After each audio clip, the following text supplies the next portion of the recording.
Good evening. শীতকালে রাতে আর আজকে হচ্ছে সানডে। সানডে মানেই ফান্ডে। তো সানডেতে ফান্ডে হলেও আমাদের মতো ওয়ার্কিং যারা আছে তাদের সানডের দিন আরও বেশি কাজ পড়ে যায়, প্রচুর কাজ করতে হয়। তো সারাদিন কাজ করে করে তবুও একটু, যেহেতু সবাই মিলে একসাথে বাড়িতে থাকা হয়, তার জন্য ভাবলাম যে ডিনারটা একটুখানি কিছু স্পেশাল বানানো যাক।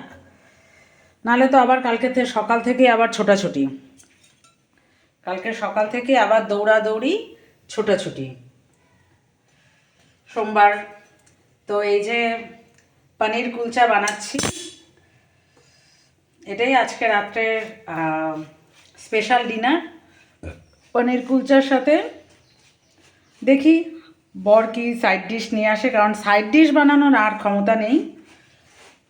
সারাদিন কাজ করে পুরো হাঁপিয়ে গেছি। এখন টুকটাক একটু চেষ্টা করছি, কতদূর কি হয় জানি না। দেখে তো ভালোই লাগছে আমার। এখন ছেলে আর বর খেয়ে বলবে যে কেমন হয়েছে। তো তোমরা কি খাচ্ছ রবিবার রাত্রে স্পেশাল ডিনারে? তোমাদের বাড়িতে সবার কার কী হচ্ছে আমাকে তাহলে জানাও। আচ্ছা, আমি করে নিই। এবার রান্না করতে করতে তো আমার অনেক টাইম লেগে যাবে। তাহলে কালকে আবার সকালে কথা হবে। Good night, tata.